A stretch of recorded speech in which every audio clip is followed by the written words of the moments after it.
বাংলাদেশের নিষিদ্ধ জঙ্গি সংগঠনের সাথে যোগ রাখার অভিযোগে কাকসা থানার পানাগড় মিরেপাড়ার বাসিন্দা মোহাম্মদ হাবিবুল্লাহকে গ্রেফতার করে এসটিএফ।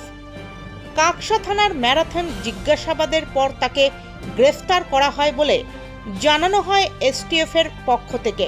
এবার নদিয়া জেলার নবদ্বীপ থানার মায়াপুর মোল্লাপাড়া থেকে জঙ্গি যোগে গ্রেফতার হারেজ শেখ নামের এক যুবক।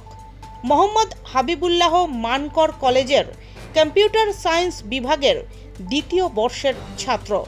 মেধাবী এই ছাত্রের সাথে বাংলাদেশের জঙ্গি সংগঠনের ওতপ্রোত যোগ খুঁজে পায় এসটিএফ কর্তারা। তার বাড়ি থেকে ল্যাপটপ ও মোবাইল বাজেয়াপ্ত করা হয়।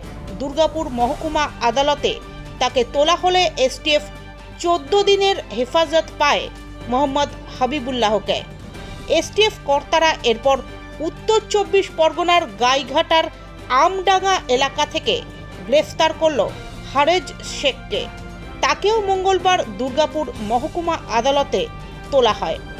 27 বছরের হারেজ শেখের সাথে মোহাম্মদ হাবিবুল্লাহর কীরকম যোগ ছিল তা নিয়ে তদন্ত চালাচ্ছে এসটিএফের কর্তারা। জঙ্গি যোগে এই রাজ্যের কাকসার পানাগড়ের পর এবার নদিয়ার থানার মায়াপুরের বাসিন্দা মোল্লাপাড়ার হারেজ শেখের গ্রেফতারের ঘটনায় চাঞ্চল্য ছড়ালো।